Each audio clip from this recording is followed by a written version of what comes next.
말씀을 묵상하면서 사랑이라고 하는 거를 어떻게 다 설명할 수 있을까? 그냥 본문 읽고 사랑은 이런 것입니다 라고 맞춰도 참 좋겠다. 사랑을 설명하는 것 자체가 하나님의 말씀을 잘못 전할 수도 있겠다는 생각이 들 만큼 고린도전서 13장은 성도들이 가장 사랑하는 성경 구절 중에 한 곳이죠. 그런데 바울 사도가 12장까지 말씀을 전하다가 갑자기 고린도전서 마지막 장에 사랑을 이야기하고 있는 이유가 궁금해지기 시작했어요. 왜 여기서 사도 바울은 사랑을 이야기할 수밖에 없었을까? 그것이 살펴지는 순간 사도 바울이 사랑을 말한 이유가 더 분명하고 더 깊이 있게 다가왔습니다. 자, 지난 시간 다 지나갔지만 사도 바울이 고린도전서 13장에 와서 다시 사랑에 대해서 이야기하고 있는 연결점이 29절부터 31절까지 우리가 지난 시간 고린도전서 12장 말씀을 다시 읽고 넘어올 때 더 분명하게 드러나게 될 텐데요. 한번 여러분 읽으시면서 감동되는 구절을 말씀을 밑줄을 쳐도 좀 함께 은혜가 될 것 같아요. 29절부터 31절 같은 목소리 읽어보겠습니다. 시작. 다 사도이겠느냐? 다 선지자이겠느냐? 다 교사이겠느냐? 다 능력을 행하는 자이겠느냐? 다 병 고치는 은사를 가진 자이겠느냐? 다 방언을 말하는 자이겠느냐? 다 통역하는 자이겠느냐? 너희는 더욱 큰 은사를 사모하라. 내가 또한 가장 좋은 길을 너희에게 보이리라. 사도 바울에게 있어서 고린도전서 마지막 장을 쓰기 전에 12장 마지막 후반절에 고린도 교회는 대단한 영적인 능력이 있었다는 걸 알게 돼요. 사도뿐만 아니라 선지자도 있었고 교사도 있었고 병을 고치는 능력 있는 사람도 있었고 또 방언을 말하는 성도들이 교회 안에 있었고 또 방언을 통변하고 통역하는 사람이 있었는가 하면, 그런데 그 은사들이 교회 안에서 덕을 세우는 은사들로 드러나야 되는데 이게 웬일일까요? 자기를 자랑하고 자기 은사의 능력이 뛰어남을 고백하려고 하다 보니까 영적 질서가 무너지는 상황이 오게 됐다는 거예요. 혼란스러웠어요. 은사는 많은데 질서가 잘 잡히지 않아요. 사도 바울이 고린도전서를 마무리하면서 이제 13장에 와서는 뭐라고 말하느냐? 자, 더 귀한 은사, 더 큰 은사를 사모하라. 다 같이 한번 따라해 볼게요. 가장 좋은 길을 너희에게 보이리라. 고린도전서 13장은 사도 바울이 우리에게 보여주시는 가장 큰 은사, 가장 좋은 길이 뭔지를 가르쳐주는 장이 고린도전서 13장 말씀이에요. 그거를 뭐라고 말씀하고 있어요? 사랑이라고 말씀하고 있어요. 1절부터 3절 말씀해 보니까 사랑이 없는 은사는, 사랑이 없는 헌신은 무의미하다. 그렇기 때문에 우리에게는 사랑이 절대로 필요하다. 사랑의 필요성을 강조하고 있고요. 4절부터 7절 말씀은 사랑하며 사는 삶은 예수님을 구주로 믿고 살아가는 그리스도인들의 삶의 본질이다. 교회 안에서 어떤 일들을 해요? 아이들을 가리키고 주방에서 봉사하고 찬양대를 하고 주차 안내를 하고, 이게 사랑이 없으면 감당하기 어려워요. 교육부 총무를, 당진지방 교육부 총무를 맡게 되었는데 작년에 전임 교육부 총무님이 예산 집행한 결과 보고서를 보니까 거의 980만 원을 지출했는데 이번에는 장소 사용료가 좀 많이 나와가지고요, 교육부 총무가 감당해야 될 돈이 거의 1,100만 원, 1,200만 원 정도가 돼요. 제가 계속 기도하고 있어요. 하나님, 돈 때문에 주님의 일이 방해받지 않게 도와주세요. 근데 제가 기도하는데 주님이 이런 말씀을 주세요. 왜 교회 학교 교육이 참 어렵다고 얘기하는가를 묵상해 봤거든요.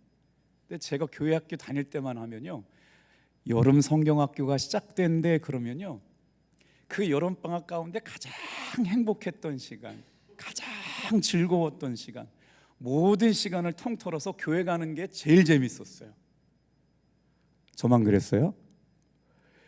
여러분 생각해 보세요. 여름 성경학교 때 성경 암송한다, 무슨 성경 퀴즈 대회 한다, 뭐 그림 그리기 한다, 동화 구연한다, 그러면 왜 그렇게 그게 재밌었나 모르겠어요. 그때는 유튜브도 없었고 아무튼 여름 성경학교가 시작된다고 그러면 설레고, 그때는요 여름 성경학교도 막 3박 4일 4박 5일 하고 그랬어요. 우리가 잃어버렸던 게 뭘까요? 우리 교회 학교 어린이들이 교회 오는 것이 대한민국에서 제일 재밌고 신나는 일이 되면 우리 교회 부흥할 줄로 믿습니다. 근데 그게 어렵잖아요. 재미난 게 많은데 어떻게 하면 가능할까요? 세상에서 줄 수 없는 재미를 줄 수 있었으면 우리 교회 학교 아이들이 제일 기다리는 게 뭘까요? 세상에서는 경험할 수 없는 나를 사랑해주는 선생님, 나를 위로해주는 선생님, 나를 응원해주는 선생님, 그 선생님이 계신 곳이면 그곳이 제일 행복하고 재미있지 않을까라는 생각들이 들어요. 자, 그래서 4절부터 7절 말씀은 그리스도인의 본질은 뭐냐? 사랑이다 라고 말씀하시면서 사랑은 마치 이와 같다. 8절부터 13절 사랑의 속성이 있는데 뭐냐? 사랑은 영원하다는 거예요. 사랑은 영원하다. 자, 고린도 교회 안에 있는 영적인 무질서함을 사도 바울은 어떻게 하면 하나님이 기뻐하시는 건강한 교회, 원하시는 아름다운 교회가 되기를 원해서 사랑에 대해서 말씀하게 되시는데요, 시간이 되는 대로 같이 한번 말씀과 구절을 깊이 한번 묵상해 보려고 해요. 먼저 1절 같이 한번 읽어보겠어요. 같이 읽을게요. 시작. 내가 사람의 방언과 천사의 말을 할지라도 사랑이 없으면 소리나는 구리와 울리는 꽹과리가 되고. 성경을 읽을 때 이렇게 탁 걸리는 단어들이 있어요. 잘 이해가 되지 않는 거예요. 사랑과 방언이 왜 연결되어 있을까요? 사람이 방언을 말해요. 고린도 교회 안에서 방언의 은사가 아마 굉장히 중요한 역할을 했던 모양이죠. 그런데 어떤 사람이 있어요. 신비롭고 아름다운 말을 해요. 그 사람들이 들을 때 방언이 천사의 말처럼 들렸나 봐요. 이해되지도 않고 통변되지도 않았으니까 얼마나 신기하겠어요. 그러니 능력이 막 나가는 것처럼 사람들이 따라가잖아요. 점쟁이들도 조금 신비한 말 얘기하면 막 사람들이 몰려들어요. 신기한 능력이 있어요. 사람의 말에는 말이에요. 그런데 사도 바울은 지금 뭐라고 그러느냐? 사람이 방언의 말을 하고 천사의 말을 할지라도 다 같이 한번 따라해 볼게요. 사랑이 없으면 어떻게 된다는 거예요? 소리나는 구리, 울리는 꽹과리가 돼요. 울리는 꽹과리 소란스럽잖아요. 방언이란 말이 원어로요 글로사라는 말이에요. 12장에서도 나오고 14장에서 나오는 방언이란 말이 다 원어가 글로사라는 말이거든요. 언어, 말, 혀에서 나오는 소리, 이런 말이 글로사, 방언이란 말인데, 자, 이게 무슨 뜻이냐면 무슨 말을 할지라도 라고 하는 전제가 있어요. 사람의 말 안에서 담겨야 될 것이 있는데 그게 뭐냐면 사랑이 담겨져 있을 때 역사가 일어나는데, 그렇지 않다면 아무 쓸데가 없는 헛소리가 되고 만다. 이게 지금 사도 바울의 결론이에요. 사랑에 근거를 두지 않고 하는 말이요, 사랑이 없이 그저 입으로만 형제님, 자매님, 성도님 사랑합니다라고 하는 것이 공허하다. 울리는 꽹과리가 아무리 울려봐야 삶으로 변화되는 게 나타나지 않잖아요. 이게 얼마나 준엄한 명령이에요. 우리가 수없이 교회 안에서 사랑을 말하고 사랑을 말하고 사랑을 말하는데 그 사랑이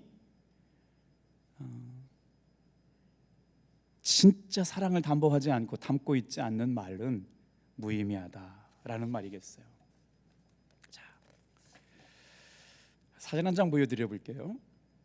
한국 미랄 선교단 단장이신 이민우 목사님 이야기인데요, 우리가 왜 교회 안에서, 이번 주일날 제가 알았어요. 며칠 전 제가 한번 봄에 이렇게 식당을 통해 가지고 사택에서 내려와 가지고 로비를 걸어가는데 교회 학교 어린이를 한 명 만나 가지고 저는 나름대로 아는 척한다고 이름이 뭐니 그러니 얘가 막 화가 잔뜩 나 가지고 어른이 얘기하면 꼭 대답해야 돼. 반털 많은 녀석이 말이에요. 그래서 정말 주일 설교하러 올라가야 되는데 순간 당황해 가지고 그래. 그리고 나서 이렇게 급하게 마무리하고, 처음 나온 아이 같아요. 얘기해 드렸잖아요. 엄마가 교회 가기 싫은데 막 데리고 깨워가지고 오니까 화가 잔뜩 나가지고 가기 싫은데 왔는데 이상한 아저씨가 왔고 네 이름 뭐냐 그랬더니 어른이 물어보면 애들이라고 다 대답해야 돼요. 그런데 한 4학년쯤 되는 나이 같은데 알았어요. 이제 매주 보다 보니까 거기서 이제 매일 밥을 먹는 애예요. 이제 누구 아들인지 알았어요. 이제 엄마도 알고. 네, 아는 척하면 그나마 교회 나오는 거 화가 날 건데 지금도 밥 먹는데 화가 잔뜩 나 있어요. 밥 먹는데도. 여러분, 교회 안에서 누군가 한 사람을 만난다, 교회 안에 누군가 한 사람이 와 있다, 얼마나 귀하고 복된 일인가를 생각해 봤으면 좋겠어요. 이민우라고 하는 이분이 고등학교 이전까지 항상 문제였대요. 싸움질, 술 먹는 거, 담배 피는 거, 무단 가출하는 거. 이민우 목사님이 전교에서 495명 다니는 학교에서 시험 보면 495등 했대요. 야, 제가 생각해봐도 495명 중에 495등 하는 사람이 뭔가 의미 있는 일을 할 거라는 생각이 안 들어요. 그런데 여러분, 하나님이 하시면 될 줄로 믿습니다. 누가 믿어주셨냐면요, 아버지가 믿어주셨대요. 술 먹고 싸움질하고 담배 피고 무단히 탈하고 담장 넘어가고 패싸움하고. 근데 아버지가 귀에 딱지가 닳도록 한마디가 한 게 있으셨다는 거예요. 기도하는 아버지였어요. 아들아, 나는 너를 믿는다. 누가 뭐라 그래도 아들아, 나는 너를 믿는다. 얼마나 얘기했는지 여러분 잘 들으셔야 될 것 같아요. 문제투성이 있는 아들, 속썩이고 변화될 것 같지도 않고 뭔가 미래도 보이지 않는 아들에게 끊임없이 하나님은 너를 사랑하시고 아빠는 너를 믿는다라고 얘기해 줄 필요가 있어요. 그런데 어느 날 순간 우리 청년들 말로요, 현타가 왔어요. 현타가. 이렇게 사고 뭉친 나를 아버지는 믿어주신다? 믿어주신다? 이렇게 말씀하시는 아버지 앞에 내가 이렇게 살면 안 될 것 같은 생각이 어느 날 확 들어오더래요. 그리고 나서 공부를 하기 시작해요. 이 공부는 자기가 하고 싶어야 하지 누가 시켜서 되는 것도 아닌 것 같아요. 얼마나 공부를 열심히 했는지요, 이럴 일도 있네요. 495등 전교에서 꼴찌하는 이분이 전교 1등을 해가지고요 서울대학교에 가게 돼요. 그래서 미국에 유학을 다녀와가지고요 LG라는 회사 아시죠? LG라는 회사의 최고 재무 CEO가 돼가지고 사업가가 돼서 성공적으로 LG의 최고 CEO가 되었다가 마침내 한국미랄복지재단을 담임하시는 목사님이 되셨다는 것이 은혜가 돼가지고 아마 TV의 간증 프로그램에 나오셔서 저는 아버지의 믿어주시는 말씀을 통해 인생이 바뀌었습니다. 아빠는 너를 믿는다. 그러니 우리가 일반적으로 반응할 때는 그런 거죠. 이놈의 새끼 너는 커서 뭐가 될래? 이렇게 살아가지고 너 뭐가 될래? 성적표가 이런 게 뭐니? 막 그러면은 아마 가출하고 집에 안 들어왔을 거예요. 살기 힘들었을 거라고 얘기했을 텐데, 아빠는 끊임없이 아들을 격려하고 칭찬하고 믿음의 말 얘기해주고. 여러분, 사랑이라고 하는 단어 안에 우리가 놓치지 말아야 될 게 있어요. 제가 우리 딸에게 집 나갔던 가출이라는 딸에게 이렇게 6시간 동안 집을 나갔다가 돌아온 딸에게 제가 얘기했어요. 1번 딸아, 부모님께 효도하는 건 다른 게 아니다. 부모님께 표정을 밝게 하는 게 효도다. 사랑하는 성도 여러분, 은혜 받는 건 다른 것으로 받는 게 아니래요. 예배 시간에 나와 있는 여러분의 표정이 밝아질 때 은혜 받는 줄로 믿습니다. 효도는 다른 게 큰 게 아니더라고요. 부모님이 말씀하실 때 상냥하고 따뜻하게 표정 갖게 되는 게 효도라는 거잖아요. 말씀하시는 부모님의 말씀도 상냥함이, 사랑함이 담겨져 있어야 돼요. 그래서 성숙하지 못한 그리스도인들이 어때요?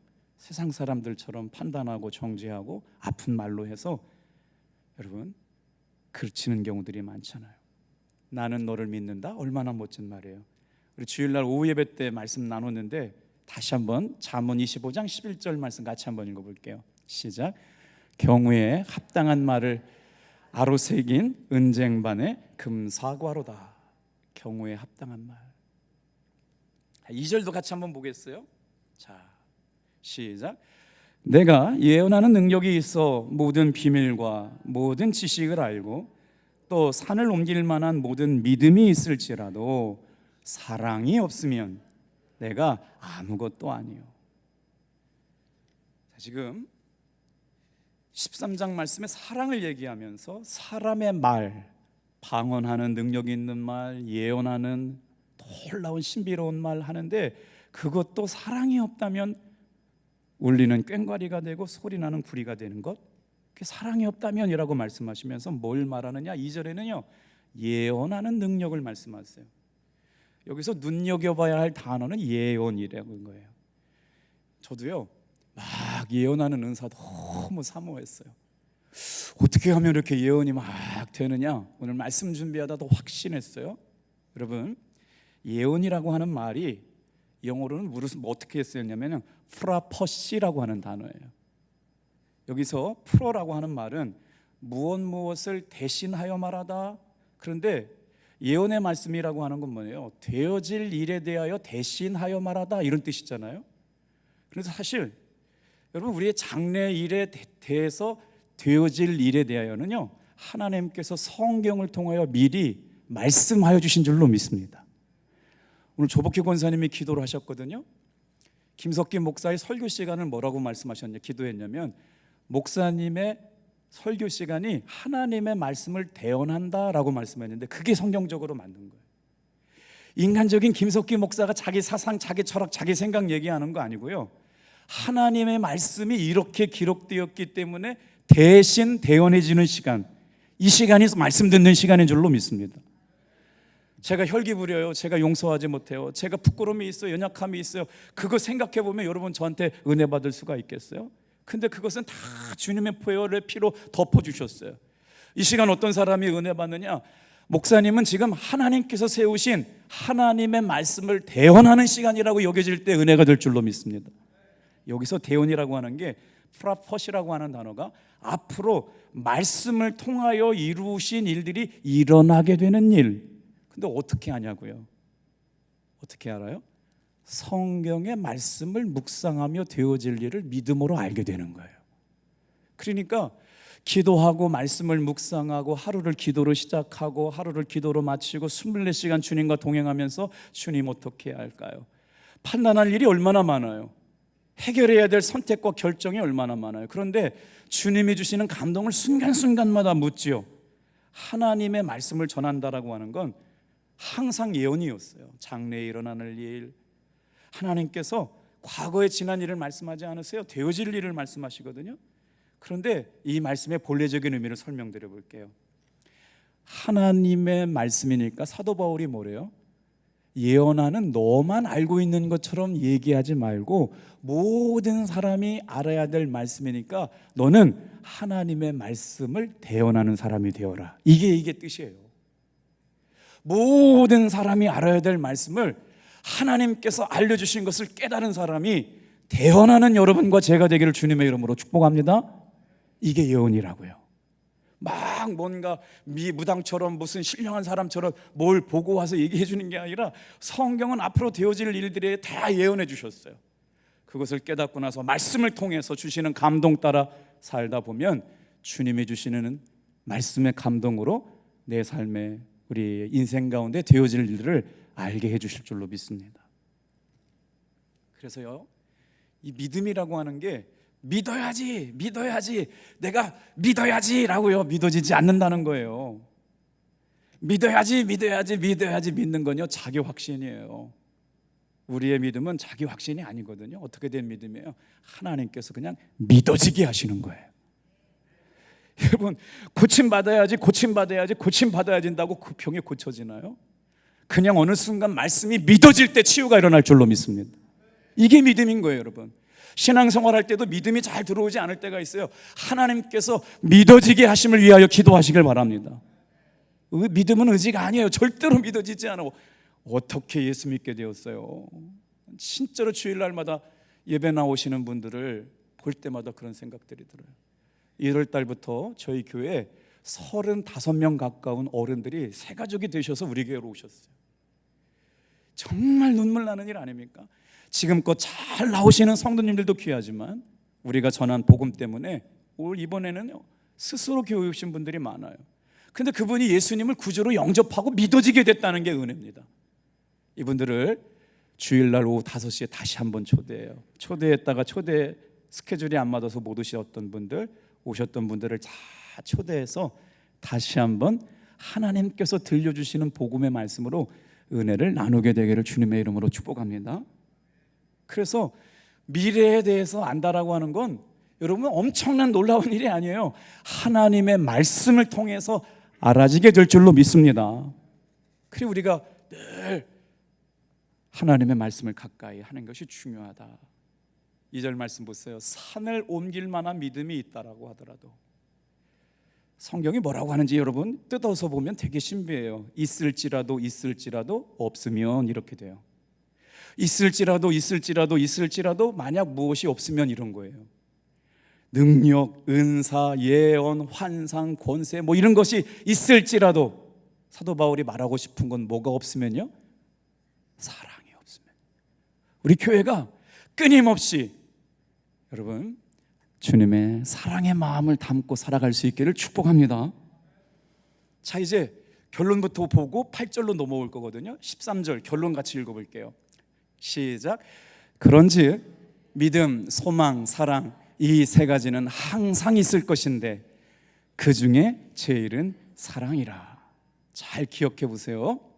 우리는 저 구절만 읽다 보니까 그 행간에 담겨있는 깊은 은혜를 자꾸 놓칠 때가 있어요. 8절 말씀을 주목해서 보셔야 돼요. 사도 바울이 있을지라도 말씀하시면서 없으면, 없는 게 뭐예요? 사랑 없으면 다 가짜, 다 헛된 것. 근데 8절 말씀 보세요.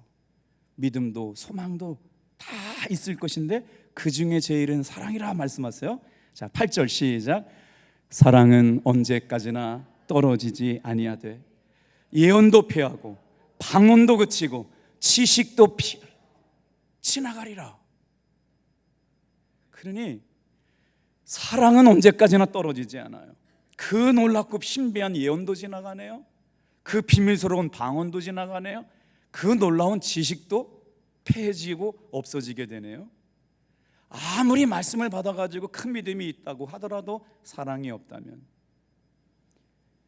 여러분 13절 지나갔는데요, 항상 너희에게 있을 것인데 라는 구절이 13절 안에 있어요. 같이 한번 13절 띄워줘 보실까요? 항상 있을 것인데, 그게 뭐예요? 사랑이래요. 항상 우리 가운데 있어야 될 것이 바로 뭐냐? 여러분, 우리 마음 가운데 늘 항상 있어야 될 것, 사랑이기를 주님의 이름으로 축복합니다. 사랑 이외의 모든 것은 다 끝나고 말아요. 그래서 13절에 항상 너희 가운데 있을 것이 사랑이라고 말씀하세요. 믿음 붙잡고 살아야 하지만 여러분, 사랑을 놓치지 않게 되기를 주님의 이름으로 축복합니다. 우주관이 바뀌어요. 가치관이 바뀌어요. 생명관이 바뀌어요. 죽음관이 바뀌어요. 물질관이 바뀌어요. 그런데 여러분, 세상의 모든 것은 시대적인 흐름을 따라 바뀌지만 하나님께서 우리를 사랑하심에 사랑은 바뀌지 않을 줄로 믿습니다. 여러분, 3절 말씀이 그래서요 굉장히 중요해요. 3절 또 읽어볼게요. 시작. 내가 내게 있는 모든 것으로 구제하고 내 몸을 불사르게 내줄지라도 사랑이 없으면 내게 아무 유익이 없느니라. 내 몸을 불사르게 내어준다는 말이 뭐냐면요, 자기가 가지고 있는 것들을 막 다 드렸어요. 근데 거기에 딱 하나가 빠졌네요. 뭐가 빠졌어요? 나의 능력을 자랑 삼아 하려고 하는 일. 내가 가지고 있는 것을 과시하려고 하는 일. 이건 사랑 아니라는 거예요. 얼마나 어려운 일이겠어요.